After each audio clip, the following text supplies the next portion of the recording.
Hi everyone, welcome back to my channel Chandini English Teaching. ఈరోజు మన topic parts of speech.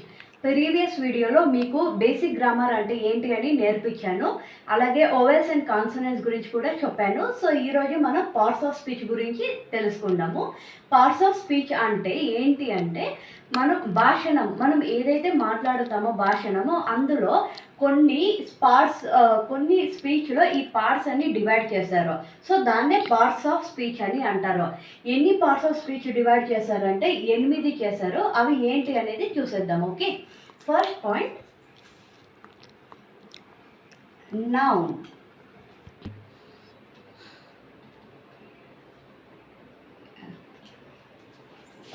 So చూసారు కదా, ఈ పార్ట్స్ ఆఫ్ స్పీచ్లో 8 స్పీచెస్గా డివైడ్ చేశారు. అవి ఏంటి అంటే noun, pronoun, adjective, verb, adverb, preposition, conjunction and interjection.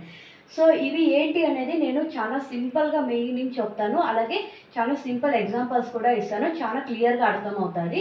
ఒక్కొక్క దానికి నేను మీనింగ్ అయితే చెప్తాను, అలాగే ఎగ్జాంపుల్ ఇస్తాను. దానివల్ల మీరు చాలా ఈజీగా అర్థం చేసుకోవచ్చు. సో ఫస్ట్ నౌన్ అంటే ఏంటి అనేది నేర్చుకుందాం. నౌన్ అంటే it is a naming word. Okay, noun అంటే naming word.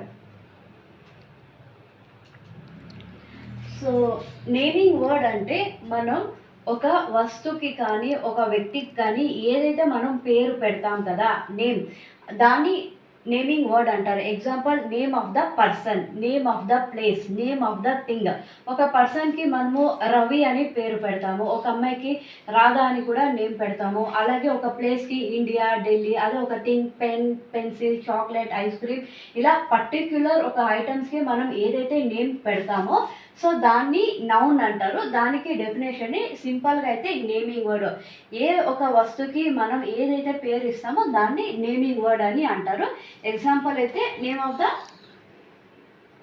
Person, place, thing, ఇవి ఎగ్జాంపుల్స్. ఏదైనా ఓకే, ఏ దానికైతే మనం నేమ్ ఇస్తామో దాన్ని నేమింగ్ వర్డ్ అంటారు. గ్రామర్ లాంగ్వేజ్ నౌన్ అని అంటారు. And second point pronoun. Pronoun అంటే instead of noun. Instead of noun. దీని అర్థం ఇక్కడ దీనికి అర్థం ప్రనౌన్ అంటే ఇన్స్టెడ్ ఆఫ్ నౌన్. అంటే ఇక్కడ నేను నౌన్ అంటే నేమింగ్ వర్డ్ అని చెప్పాను కదా, ఒక వస్తువుకి పర్టికులర్ నేమ్ అయితే ఇస్తాం కదా, దాన్ని నౌన్ అంటారు. సో ప్రనౌన్ అంటే ఆ నేమ్కి ఇంకో నేమ్ అనేది ఏమైనా ఇస్తాం. For example, Raju is going to school, Raju studying in a second class. ఇలా మనం పదే పదే రాజు రాజు అని ఒక అబ్బాయి పేరే యూజ్ చేస్తున్నాం కదా. సో అలా పదే పదే ఒకే నేమ్ను యూజ్ చేసేది ఈ గ్రామర్ లాంగ్వేజ్లో రాంగ్ అవుతుంది. సో రాజు అని వన్ టైం యూజ్ చేశాక సెకండ్ సెంటెన్స్ మాట్లాడేటప్పుడు హీ, షీ, ఇట్ అని అలా యూజ్ చేయాలి. సో దీనికి ఎగ్జాంపుల్ అయితే I, you, we, he, she. Instead of name అంటే పేరుకు బదులు మనం అతను, అమ్మాయి, అతడు, అబ్బాయి అని ఏదైతే మనం యూస్ చేస్తాం తెలుగులో, ఇంగ్లీష్లో అయితే I, we, you, she, he అని యూస్ చేస్తాం కదా. సో ఇన్స్టెడ్ ఆఫ్ నౌన్ అని దీన్నే అంటారు. అంటే పేరుకి బదులు ఇంకో పేరుతో మనం ఏదైతే పిలుస్తామో దాన్ని ప్రనౌన్ అంటారు. దానికి definition instead of noun. Example, I, you, we, he, she. అంటే ఐ అంటే నేను, యు అంటే నువ్వు, వి అంటే మనం, హీ అంటే అతను, షీ అంటే ఆమె అని అర్థం. Okay, and coming to the third point, adjective. So adjective అంటే it is describes or modify the noun and pronoun. Describes or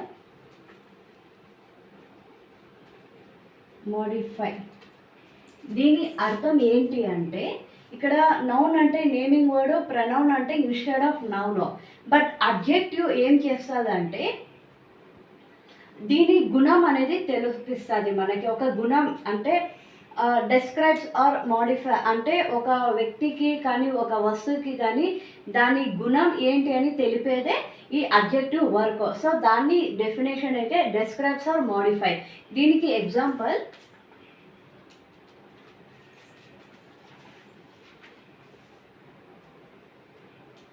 Ravi is talking cutely.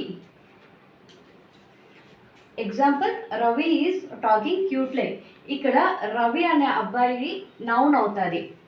So ఇక్కడ క్యూట్లీ అని మనం ఏదైతే మెన్షన్ చేసామో అది అడ్జెక్టివ్ కిందకి వస్తుంది. ఎందుకంటే రవి చాలా క్యూట్గా మాట్లాడుతున్నాడు. క్యూట్గా అని మనం ఏదైతే పర్టికులర్గా మెన్షన్ చేస్తామో అలా ఒక వ్యక్తి ఒక ప్రోడక్ట్ గురించి గుణం తెలిపిస్తామో దాన్ని అడ్జెక్టివ్ అని అంటారు. సో దీనికి డెఫినేషన్ అయితే describes or modify. Example, Ravi is talking cutely, Jasmine is dancing well అని ఏదైతే మనం పర్టికులర్గా దాని గుణం తెలుస్తాం కదా దాన్నే అడ్జెక్టివ్ అని అంటారు. Okay. And fourth point, so verb అంటే ఇది చాలా simple. Doing any work. Verb అంటే doing any work. Doing any work. Verb meaning doing any work అంటే మనం ఏ పని అయితే చేస్తామో దాన్ని వర్బ్ అంటారు. Any work, either dancing, singing, writing, reading, walking, talking, ఏదైతే మనం యాక్షన్ చేస్తుంటామో దాన్ని వర్బ్ అని అంటారు. Example, singing, reading, writing, going, coming, working, writing, anything. Examples. ఏదైతే మనం ఒక పని చేస్తుంటామో doing action by our self, it is called a verb. Definition, doing any work. Example, singing, reading, writing, ఇలాంటివి etcetera. Okay. And coming to the fifth point. So fifth point, adverb అంటే definition describes the verb. Simple meaning describes the verb అంటే ఇక్కడ pronoun meaning adjective meaning అయితే ఇక్కడ noun pronoun గుణం తెలిపేదే adjective అని నేను చెప్పాను. దీనికి ఇంకా చాలా ఎగ్జాంపుల్స్ అయితే ఉన్నాయి. అయితే ఎలాంటివంటే she is very beautiful girl, he is very handsome boy, ఇలాంటివన్నీ కలిపి దాన్ని కూడా ఇలాంటివి మనం ఒక పర్టికులర్గా ఒక పేరు అనేది ఇస్తాం కదా, దీనంతా అడ్జెక్టివ్ అంటారు కదా. అలాగే అడ్వర్బ్కి వస్తే, అడ్వర్బ్ అంటే వర్బ్ అంటే డూయింగ్ ఎనీ వర్క్ అని చెప్పాను. ఓకే. సో అడ్వర్బ్ అంటే మనం ఏదైతే వర్క్ చేస్తామో అందులో కూడా కొన్ని గుణం అంటూ తెలుపుతాము. అంటే for example, Ravi is running fastly. Ravi is running fastly. And Ravi is singing loudly. Describes the verb. Adverb meaning describes the verb అంటే మనం ఏదైతే పని చేస్తున్నామో ఆ పనిలో కూడా కొంచెం గుణం అనేది తెలిపేదే ఈ అడ్వర్బ్ అని అంటారు. దీనికి ఎగ్జాంపుల్ అయితే Ravi is running fastly, Ravi is singing loudly. ఇక్కడ రవి అనేది నౌన్ అవుతుంది, రన్నింగ్ అనేది వర్బ్ అవుతుంది, ఎందుకంటే అది ఒక యాక్షన్. అండ్ సెకండ్ ఎగ్జాంపుల్లో రవి అనేది కూడా నౌన్ అవుతుంది, సింగింగ్ అనేది కూడా యాక్షన్ అవుతుంది. So Ravi noun, singing action, so verb. But ఇక్కడ అడ్వర్బ్ ఎక్కడ ఉందంటే ఫాస్ట్లీ. ఇక్కడ ఫాస్ట్లీ అని ఏదైతే మెన్షన్ చేస్తున్నామో దాన్ని అడ్వర్బ్ అంటారు. ఇక్కడ లౌడ్లీ అంటే ఒక పర్సను తను చేసే పనిలో కూడా మనం గుణం వెతుకుతాము. అంటే లౌడ్లీ, ఫాస్ట్లీ, స్లోలీ, ఇలా ఇంకా చాలా ఎగ్జాంపుల్ అయితే ఉన్నాయి. నేను ఇక్కడ 2 ఎగ్జాంపుల్ మీకు చూపిస్తున్నాను. సో మనం చేసే పనిలో కూడా గుణం వెతికేదాన్నే అడ్వర్బ్ అంటారు. దీనికి సింపుల్ డెఫినేషన్ అయితే describes the verb. And coming to the 6th point.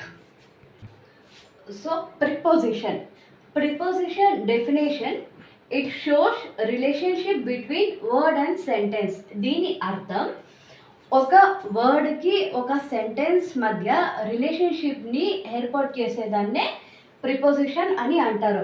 దీనికి ఎగ్జాంపుల్స్ అయితే అపాన్, అండర్, ఇంకా చాలా ఉన్నాయి. దీనికి ఒక సెంటెన్స్ అని మీకు రాసి చూపిస్తాను. A cat is under the table. A cat is under the table. ఇది ఒక సెంటెన్స్ అయింది. దీన్ని సింగిల్గా చూస్తే క్యాట్ అనేది నౌన్కి వస్తుంది, టేబుల్ అనేది కూడా నౌన్కి వస్తుంది. బట్ ఇక్కడ ప్రిపోజిషన్ ఏంటి అంటే అండర్. ఇలా అపాన్, అండర్, ఐదర్ ఇలాంటివి చాలా అయితే ఉన్నాయి, కానీ ఇక్కడ నేను 2 ఎగ్జాంపుల్ అయితే తీసుకున్నాను. ఒక వర్డ్కి అంటే ఒక వాక్యంకి అలాగే ఒక పద మధ్యలో రిలేషన్షిప్ని చేసేదాన్ని ప్రిపోజిషన్ అని అంటారు. దీనికి definition, simple definition, it shows relationship between word and sentence. Okay, దీనికి ఒక సెంటెన్స్లో ఎగ్జాంపుల్ అయితే a cat is under the table. ఇక్కడ అండర్ అని యూజ్ చేసాం కదా, ఇది మీకు ప్రిపోజిషన్ కిందట వస్తుంది. And coming to the seventh point, conjunction. Conjunction దీనికి definition, it joins word or sentence together. అంటే కంజంక్షన్, ఈ కంజంక్షన్ అనే వర్డ్ వింటేనే మీకు అర్థమవుతుంది ఇది ఒక గుంపు అని. Okay, so conjunction meaning it joins word or sentence together. అంటే ఒక వర్డ్ని, ఒక సెంటెన్స్ని, ఒక ఫ్రేజెస్ని అన్నీ ఒకే చోటు జాయిన్ చేసి ఒక గుంపులాగా జాయిన్ చేసేదాన్నే కంజంక్షన్ అని అంటారు. దీనికి ఎగ్జాంపుల్ అయితే and, but, so, because, till, until ఇలాంటివి ఇంకా చాలా ఉన్నాయి. దీనికి ఒక సెంటెన్స్లో ఎగ్జాంపుల్ అయితే నేను మీకు ఇస్తాను, చూడండి. I am went to shop but I didn't buy anything. So దీనికి meaning it joins word or sentence together. So దీనికి సెంటెన్స్లో example I am went to shop but I didn't buy anything. దీని అర్థం నేను చెప్పాను కదా, ఒక వర్డ్కి, ఒక సెంటెన్స్కి, ఒక ఫ్రేసెస్కి అంతా జాయింట్ చేసి ఒక గుంపులాగా చేసేదాన్ని కంజంక్షన్ అని అంటారు. ఇక్కడ నేను మీకు ఎగ్జాంపుల్ ఇచ్చాను, I am went to shop but I did not by anything. ఇక్కడ కంజంక్షన్ ఎక్కడ వస్తుందంటే ఐ యామ్ అనేది ఇక్కడ ప్రొనౌన్ వస్తుంది, అండ్ షాప్ అనేది కూడా నౌన్ వస్తుంది. ఇక్కడ బట్ అని మనం యూజ్ చేస్తాం కదా, ఈ బట్ అనేది ఇక్కడ కంజంక్షన్ వస్తుంది. Okay, I did not by anything, ఇక్కడ బై అనేది కూడా మీకు కంజంక్షన్ కిందటే వస్తుంది. ఇక్కడ మనము but and, so, because, till, until ఇలాంటివి ఏదైతే వర్డ్స్ ఇలా యూజ్ చేస్తాం కదా దాన్ని కంజంక్షన్ అని అంటారు. And last point, it's a very interesting point. Okay, 8th point, interjection. దీనికి meaning it is used to express and emotions. అంటే interjection definition, simple definition, it is used to express and emotion. అంటే మనం ఏదైనా news వింటే సడన్గా ఒక expression అని ఇస్తాం కదా, oh wow, oh my God, yes, I అని ఇలా ఏదైతే రియాక్షన్ ఎక్స్ప్రెషన్ ఇస్తాం కదా, sudden feeling, sudden expressions, emotions, దాన్నే ఇంటర్జెక్షన్ అని అంటారు. దీనికి కొన్ని examples, ho, wow, oh my God, shut, ఇలా కొన్ని ఎమోషన్స్గా సడన్ ఫీలింగ్స్ దగ్గర యూజ్ చేసే ఈ words ho, wow, oh show, oh my God, shut ఇలాంటివి ఏదైతే యూజ్ చేస్తామో దాన్ని ఇంటర్జెక్షన్ అని అంటారు. సో దీనికి సింపుల్ డెఫినేషన్ అయితే it is used to express on emotions. Emotions అంటే ఏదైనా సడన్గా వింటే మనం ఇచ్చే ఎక్స్ప్రెషన్నే ఇంటర్జెక్షన్ అని అంటారు. సో ఈరోజు ఈ వీడియోలో ఇవేనండి 8 పార్ట్స్ ఆఫ్ స్పీచ్. ఈ 8 పార్ట్స్ ఆఫ్ స్పీచ్కి నేను చాలా సింపుల్ డెఫినేషన్, చాలా ఈజీ ఎగ్జాంపుల్ ఇచ్చి మీకు చాలా ఈజీగానే ఈ పార్ట్స్ ఆఫ్ స్పీచ్ అంటే ఏంటి అనేది ఈ వీడియోలో మీకు నేర్పించాను. సో మీకు నా వీడియో కనుక నచ్చితే నా ఛానల్ని ఇప్పుడే సబ్స్క్రైబ్ చేయండి, లైక్ చేయండి, షేర్ చేయండి, కామెంట్ చేయండి. And thank you so much for watching this video.